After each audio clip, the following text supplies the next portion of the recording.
If you've spent any time around premium headphones, you already know the space looks crowded. Every brand claims better sound, better noise canceling, better comfort. But once you actually start using them day to day, the differences become a lot more obvious than the spec sheet suggest. That's exactly where the Bose QuietComfort Ultra 2nd Gen tries to stand out. Right out of the box, it sticks to what Bose has always been known for: comfort-first design.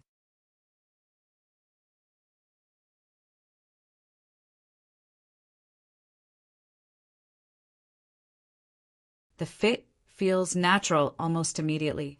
The ear cups are soft, the padding is generous without feeling bulky, and the headband distributes weight in a way that avoids pressure points. You can wear these for long stretches and barely notice them after a while, which is still one of Bose's strongest advantages. Then you turn them on, and the noise cancellation kicks in. This is where Bose continues to operate at a very high level. Background noise doesn't just reduce, it fades into the distance in a way that feels almost controlled. Air conditioners, engine sounds, crowded rooms, and general city noise all get pushed into a soft layer underneath your audio. It's not just blocking sound, it feels like it's reshaping your environment into something quieter and more manageable. What stands out even more is how stable that experience is. Whether you're indoors, outdoors, or moving between different environments, the transition is smooth. There's no constant distraction or need for the system to adjust itself in a noticeable way. It just stays consistent, which is exactly what you want from top-tier ANC headphones. When it comes to sound, Bose continues its familiar tuning philosophy. It's warm, smooth, and easy to listen to for long sessions.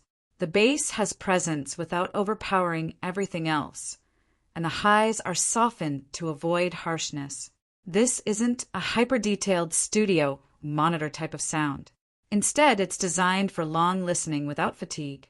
One of the major updates in this generation is spatial audio. The effect adds a sense of space and separation that makes certain content feel more immersive. Movies, live recordings, and some modern mixes benefit the most. Instruments feel less compressed together, and there's a bit more width to the soundstage. That said, it's not something you'll want enabled all the time. Depending on the track, it can feel either immersive or slightly artificial. The good part is that it's flexible. You can turn it on when it enhances the experience and switch it off when it doesn't. Call quality is also solid. The microphone system does a good job isolating your voice from background noise, making conversations clear even in moderately noisy environments. It won't replace a dedicated studio mic, but for everyday calls, meetings, and voice chats, it performs reliably. Battery life is rated at up to around 30 hours, which comfortably covers multiple days of use for most people. Even if you forget to charge, a quick top-up gives you enough power for a commute or a few hours of listening, which adds to the overall convenience.